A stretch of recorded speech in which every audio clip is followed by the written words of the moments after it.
My wealthy grandmother saw me and my 6-year-old daughter at a family shelter. She asked, "Why aren't you living in your house on Hawthorne Street?" I was stunned.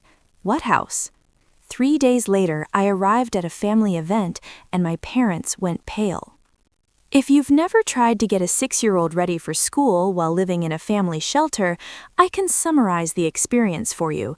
It's like running a small airport, except the passengers are emotional, the security line is shame, and you're doing it all with one sock missing. That morning, Lila's sock was the one missing. "Mom," she whispered, the way kids do when they're trying to help you not fall apart. "It's okay, I can wear different socks." She held up one pink sock with a unicorn and one white sock that used to be white. I stared at them like they were evidence in a crime scene. "It's a bold fashion choice," I said. "Very, I do what I want." Lila smiled. And just like that, for half a second, I forgot where we were. Then the shelter door opened behind us, and the cold slapped me back into reality. We were outside St. Bridget's family shelter. 6:12 a.m., the sky still a bruised gray. The sidewalk was damp. The air had that winter smell, metallic and clean, like the world had been scrubbed too hard. Lila adjusted her backpack, which was bigger than she was. I tugged the zipper up on her puffy coat and tried not to look at the sign above the entrance. Family shelter. It wasn't even the word shelter that got me. It was the word family, like we were a category, like we were a label on a box. "Okay," I said, forcing brightness into my voice. "School bus in 5 minutes." Lila nodded. She was brave in a quiet way that made me feel both proud and guilty at the same time. Then she asked softly, "Do I still have to say my address when Mrs. Caldwell asks?" My stomach clenched. "I don't think she'll ask today," I said. Lila didn't push. She just looked down at her shoes and then back up at me like she was memorizing my face, like she was checking if I was still me. "Mom," she said, "are we going to move again?" I opened my mouth and nothing came out, and that's when a black sedan slid to the curb like it belonged there. Not a taxi, not an Uber, not the kind of car that ever pulled up to St. Bridget's unless it took a wrong turn and regretted it. The door opened and a woman stepped out in a tailored coat the color of midnight. Clarissa, my grandmother. I hadn't seen her in over a year. I knew that because my life had been measured in before everything fell apart and after, and she belonged firmly in before. She looked exactly the way she always did, composed, elegant, and slightly terrifying, not in a cruel way, in an "I once ended a boardroom argument by raising one eyebrow" way. Her gaze landed on me first, and I saw recognition, then confusion. Then it landed on Lila. Something changed in her face, something quick and sharp like a crack in glass. She looked up at the sign above the entrance, and then she looked back at me. "Nora?" she said, and my name sounded strange in her voice, like she hadn't said it out loud in a long time. "Why aren't you living in your house on Hawthorne Street?" The world tilted. I blinked at her. "My what?" She didn't repeat herself like she thought I was stupid. She repeated herself like she thought I might faint. "The house," she said, enunciating the words, "on Hawthorne Street." My heart started pounding so hard I could feel it in my throat. "What house?" I heard myself say. "I don't have a house." Clarissa stared at me as if I'd spoken another language. I could see the calculation behind her eyes. She was running numbers in her head, timelines, possibilities, lies. Lila tugged my sleeve. "Mom," she whispered, "do we have a house?" I looked down at her. Her eyes were wide, hopeful in a way that hurt. I swallowed. "No, honey," I said gently, "we don't." Clarissa's face went very still, and when my grandmother went still, it usually meant something was about to break. She stepped closer, not to me, but toward Lila. She crouched down in front of her, which was almost shocking. Clarissa did not crouch for anyone. She sat in chairs that cost more than my monthly income and made everyone else adjust. But there she was, lowering herself to my daughter's height. "You're Lila, right?" she asked. "Yes," Lila whispered shyly. Clarissa's expression softened just slightly. "That's a beautiful name." Then her eyes lifted to mine and turned sharp again. "Get in the car," she said. I blinked. "Grandma?" "Get in the car," she repeated, and there was no room in her tone for negotiation. I felt heat rush to my face. Anger, embarrassment, relief, everything tangled up.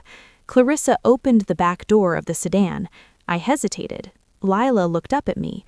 "Mom," she said, small and steady, "it's okay." And the fact that my 6-year-old was comforting me was the final straw. I nodded. "Okay." Lila climbed into the back seat first, clutching her backpack, and I slid in beside her, still half expecting someone to tap me on the shoulder and tell me this was a misunderstanding. As soon as the door shut, the silence inside felt expensive. Clarissa didn't drive immediately. She just sat there with both hands resting lightly on the steering wheel, staring straight ahead. Then she spoke very calmly. "By tonight," she said, "I will know who did this." My stomach flipped. She turned her head to look at me. I swallowed hard. "Grandma, I don't understand." "No," she said, "you don't, and that tells me everything." She pulled out her phone, tapped once, and said, "Call Ashton." A man answered quickly. "Miss Hart, this is Clarissa," she said. "Get the property manager for Hawthorne Street on the line, and I want a simple answer. Who has the keys, who is living there, and whether anyone has been collecting money off it." My blood ran cold. Money? I stared at her profile, at the set of her jaw, at the calm way she said those words like she was ordering coffee. And I realized I was not just embarrassed. I was standing on the edge of something much darker.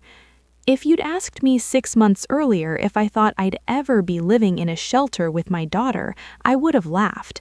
Not because I thought it couldn't happen, but because I thought it couldn't happen to me. That's a dangerous kind of arrogance, by the way. It doesn't protect you, it just makes the fall louder. 6 months earlier, I was still working as a nursing assistant at St. Jude's Medical Center. 12-hour shifts, call lights going off like a slot machine, people asking me for things I didn't have, time, answers, miracles. I was exhausted, but I was surviving. And then I moved in with my parents. It was supposed to be temporary. It always starts with temporary. My dad, Robert, had that calm, reasonable voice that people believe. My mom, Diana, had that soft smile that made her sound like she was doing you a favor, even when she was cutting you off at the knees. These days, I call them by their first names. Mom and Dad didn't fit anymore. "You can stay with us until you get back on your feet," Diana said. "Lila needs stability. Family supports family." I should have heard the fine print hiding in that sentence, but I didn't. At first, it was tolerable. My parents' apartment was small, but we made it work. Lila slept in my old room. I worked. I paid what I could. I kept my head down. Then the comments started. Not big, obvious attacks. Little ones. The kind that don't look like cruelty if you tell someone about them later. "You're always tired," Diana would say. "Maybe you should organize your life better." Robert would sigh when Lila's toys were on the floor. "We're just trying to keep the place nice." And then, one night, after I'd come home from a double shift with my feet aching and my brain half dead, Diana sat down at the kitchen table like she was about to deliver a diagnosis. "We need to talk," she said. I already knew that tone. "We think it's time you became independent," she said softly. "You've been here long enough." "I'm trying," I said, keeping my voice even.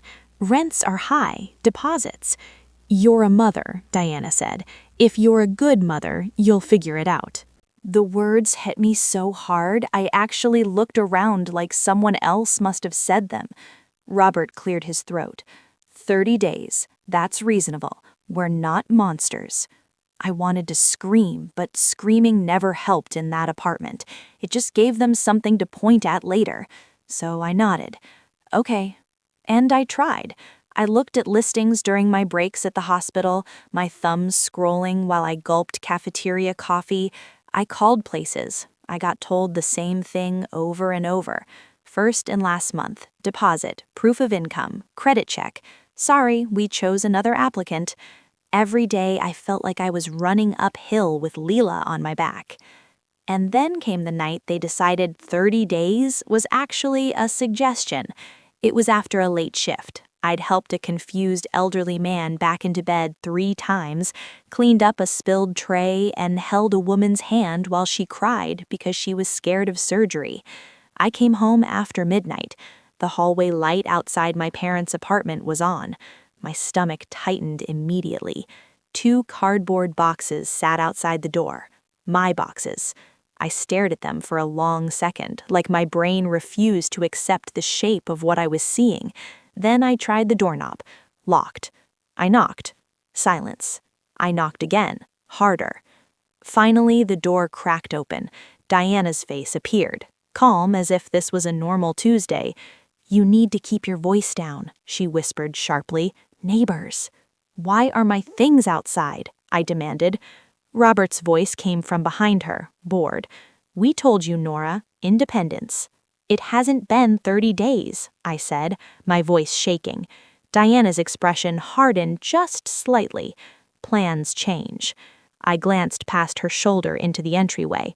Lila was curled up on the floor right by the shoe rack, her little jacket folded under her head like a pillow, half asleep. Shoes still on like they'd put her there hours ago so I could scoop her up and disappear without waking the whole apartment. "Where are we supposed to go?" I hissed. Diana's smile came back, thin and satisfied. "You'll figure it out, you always do." And then, as if she were doing me a favor, she added, "Don't make a scene." I stood there with my boxes in the hallway, the air buzzing in my ears.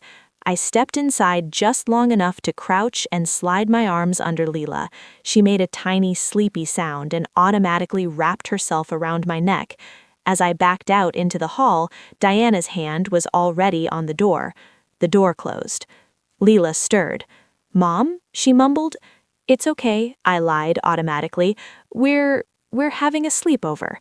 I shoved the boxes into my car and drove. I don't remember most of that night. I remember streetlights. I remember the way my hands shook on the steering wheel. I remember sitting in the car with Lila asleep across the back seat, her small body curled like a question mark. I remember thinking over and over, how did this happen? The next day, I tried to fix it, because that's what I do. I fix things. I wipe down messes. I lift people who can't lift themselves. I called Diana. She didn't answer. I called Robert. He answered once. "We're doing this because we love you," he said, like he was reading from a script. "Tough love." Then he hung up. I went to work anyway because the rent I didn't have wasn't going to pay itself. By day 3, my cheeks were hollow from stress, and my stomach hurt from cheap gas station food. I tried a motel. 1 night, 2, then the money ran out. A school counselor noticed Lila was quiet, asked if everything was okay. I lied. Then the counselor asked again gently, and I saw Lila watching me with those big eyes, learning from me how to lie to survive. So I told the truth, and 2 days later I was filling out shelter intake forms while Lila sat beside me swinging her legs. The intake worker was kind but tired, like she'd seen too much. "We need your information," she said. "We need to know where you stayed last night." "In my car," I said. She nodded like she was checking a box. Lila leaned toward me and whispered too loudly, "Is this our house now?" The woman flinched. I smiled too hard. "No," I said quickly. "No, sweetheart." I wanted to add, "This is temporary," but the word tasted like a joke. That night, Lila fell asleep on a narrow bed beside me in a room that smelled like bleach and overcooked food. I lay awake listening to the sounds of other families behind thin walls. Coughing, babies crying, someone whispering, "It's okay," over and over like a prayer. My phone sat in my hand. I thought about calling my grandmother. Clarissa was not the kind of woman you called to cry. She was the kind of woman you called when you needed a problem solved. But my mother had spent years training me not to bother her. "Your grandmother hates drama," Diana always said. "She doesn't like weakness. Don't embarrass yourself." And when I texted Diana after the lockout, asking if Clarissa knew what was happening, Diana responded instantly. Grandma is overseas. She's busy. Don't drag her into this. It was incredible how fast my mother could answer a text when she wanted something. So I didn't call. I told myself I'd handle it. I told myself I didn't want to look pathetic.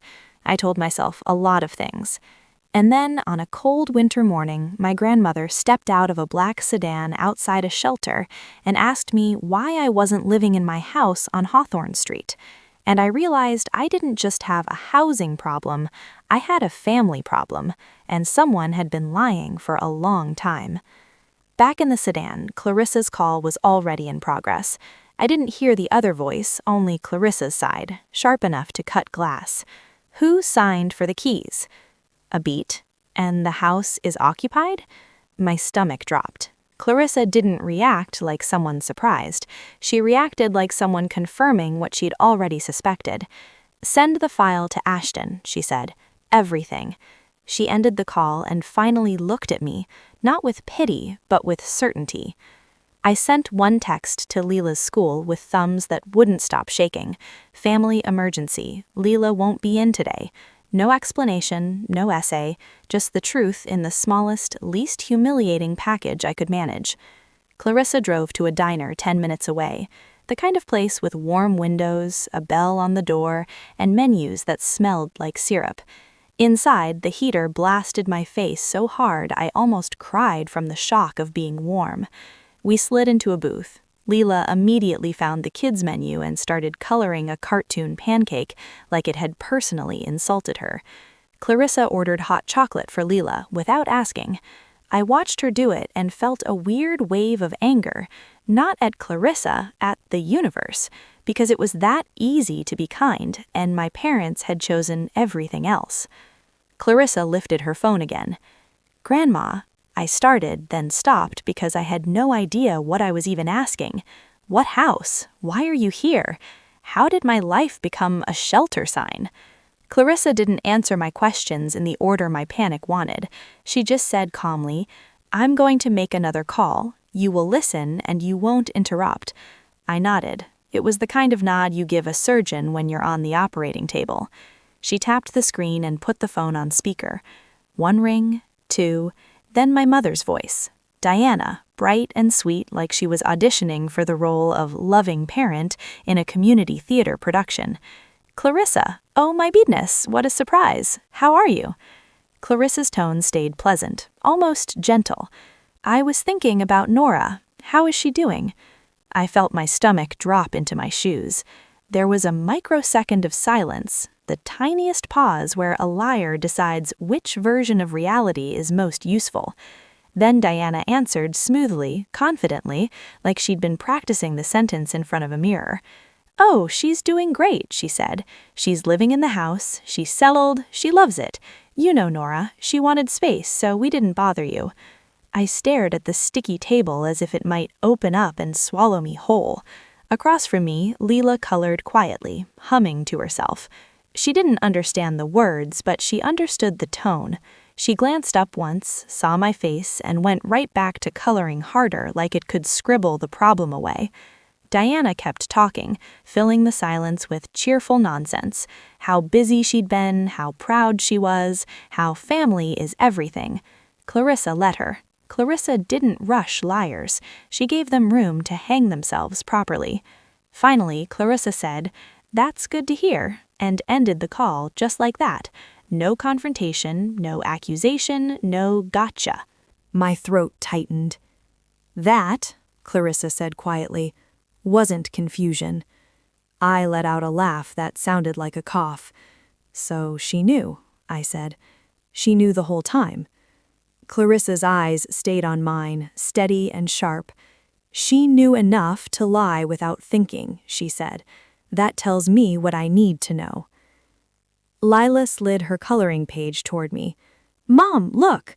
I made the pancake purple." I forced a smile so quickly it probably looked painful.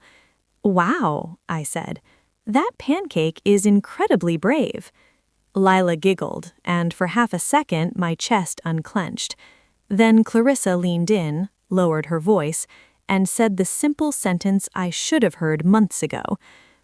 I arranged a house for you, she said, on Hawthorne Street. Your parents were supposed to manage the handoff, keys, move in, all of it. They told me it was done. My brain tried to process it. A house, for us. And my parents had been living their lives like that sentence didn't exist. I gripped the edge of the booth until my knuckles went white. Why wouldn't you tell me directly? I heard myself ask, and immediately felt stupid, like I was blaming the only person who'd shown up. Clarissa didn't flinch. Because I trusted your parents, she said, which was my mistake, not yours. Then she stood up, walked a few steps away so Lila couldn't hear, and made 2 quick calls. Low voice, clipped, efficient. I only caught pieces. Hawthorne file, clean summary, key log, listing history, tenant payments. Yes, today. When she came back, she didn't sit down like she planned to linger. She sat down like she planned to move. You're not going back to that shelter, she said. My pride tried to stand up and argue. My exhaustion shoved it back down. Okay, I whispered, which was the most honest word I'd said all day. An hour later, Lila was bouncing on a hotel bed like it was a trampoline and the world had never been cruel. She found the little complimentary soap, sniffed it dramatically, and announced it smelled like a fancy grandma.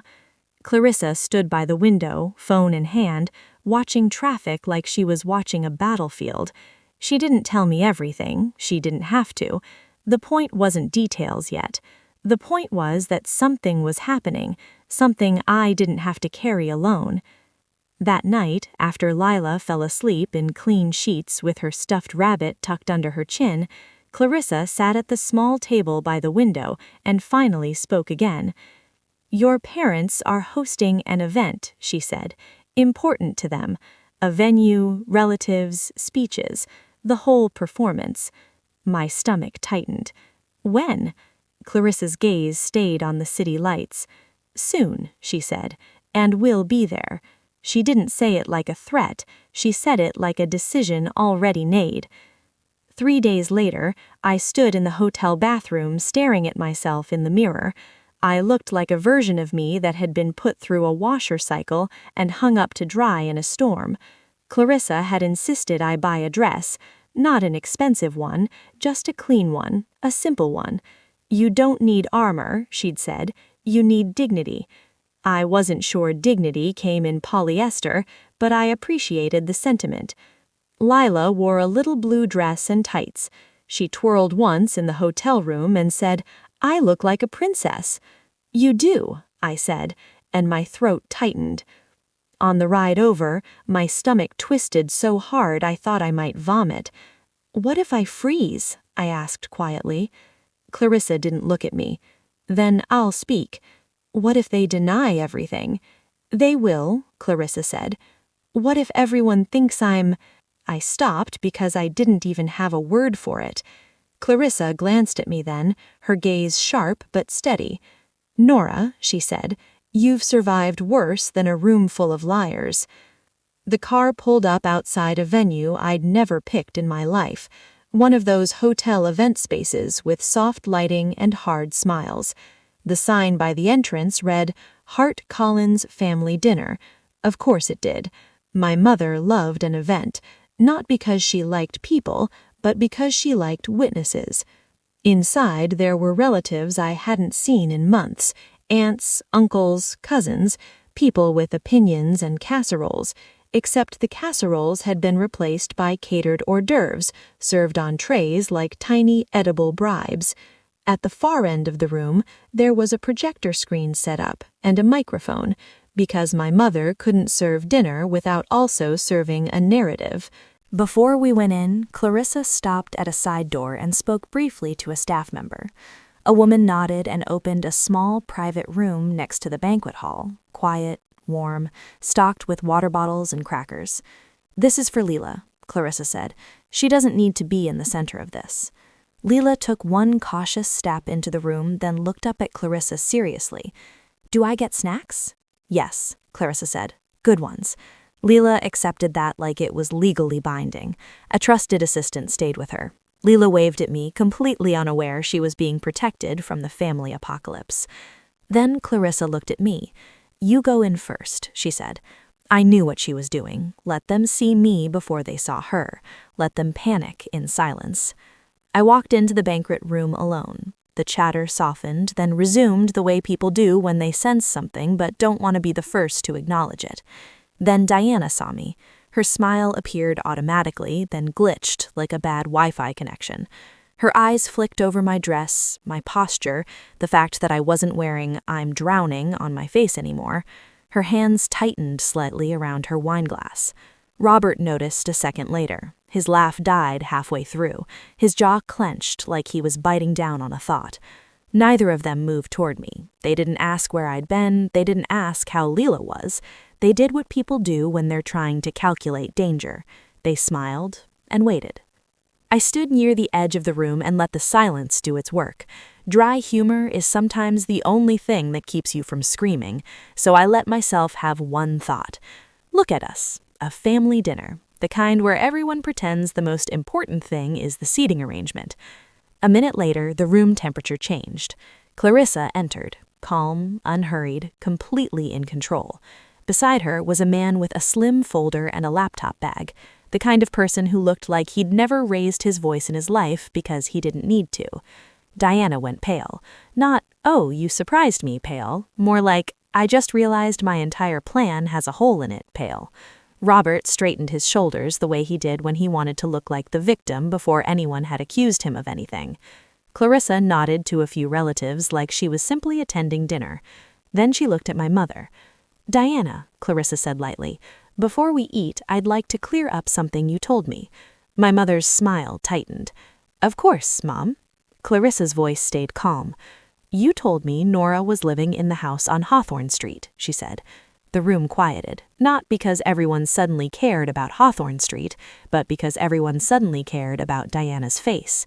Diana's eyes darted. She set her glass down as if it had become heavy. "Well," she said, laughing too fast, "yes, she—" Clarissa held up a hand. "Let's not do this with guessing," Clarissa said. "Let's do it with facts." She nodded to the man with the laptop. He stepped forward and plugged into the venue's projector like he'd done it 1,000 times. The first slide appeared. Hawthorne Street. Summary. A murmur ran through the room. Diana's mouth opened. Nothing came out. Clarissa didn't speak like she was giving a courtroom speech. She spoke like she was reading the weather. "This house was arranged for Nora and Lila," she said, and the screen showed a simple line to match. Next slide. "Keys released to Diana Hart Collins, July." Clarissa let that sit for half a second. Then another slide. A listing screenshot. The Hawthorne house marketed as a furnished rental. Photos of the living room, the kitchen, the bedroom. People leaned forward. Diana's hands started to shake.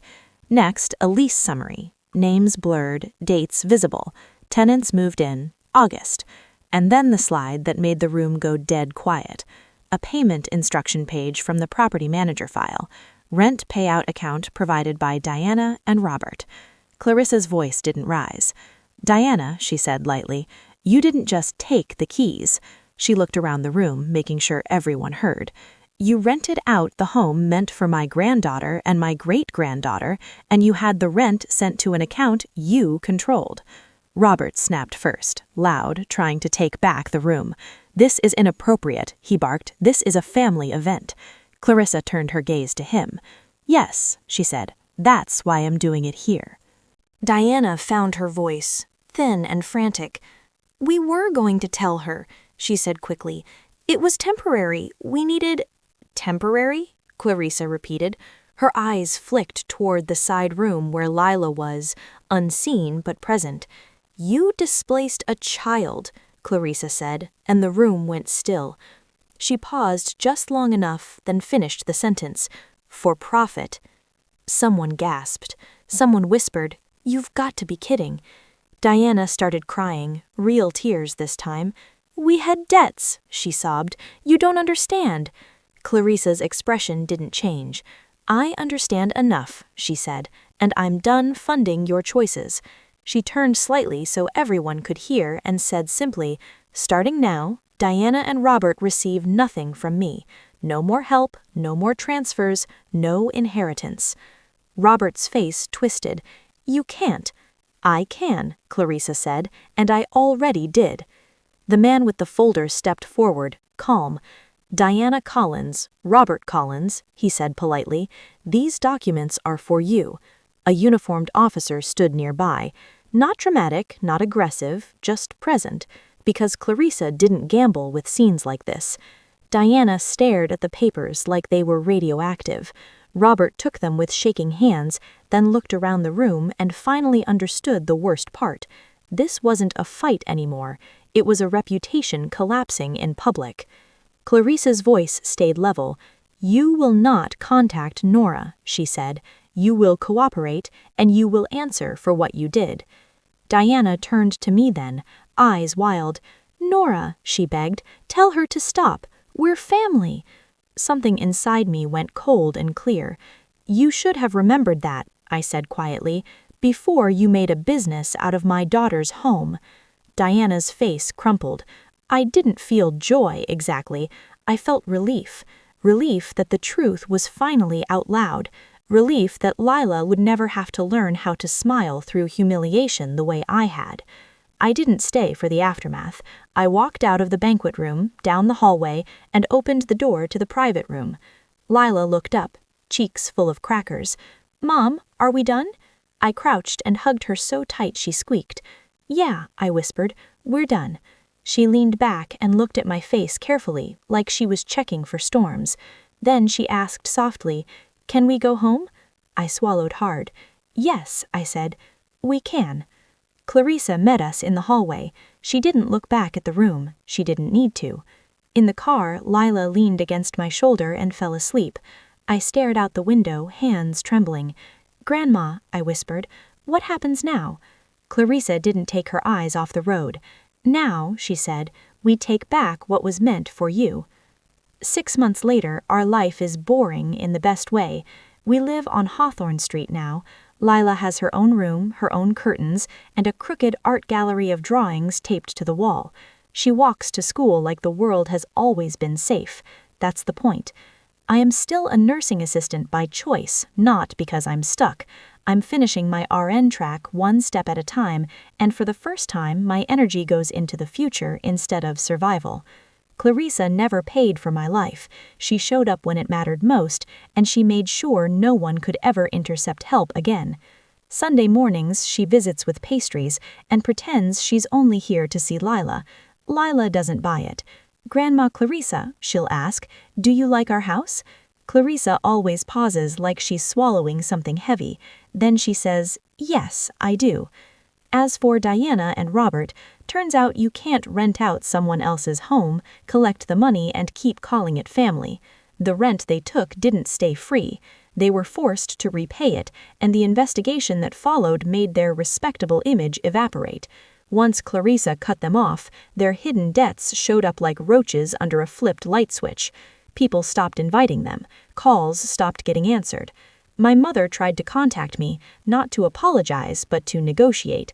I blocked the number because I'm done bargaining for basic decency.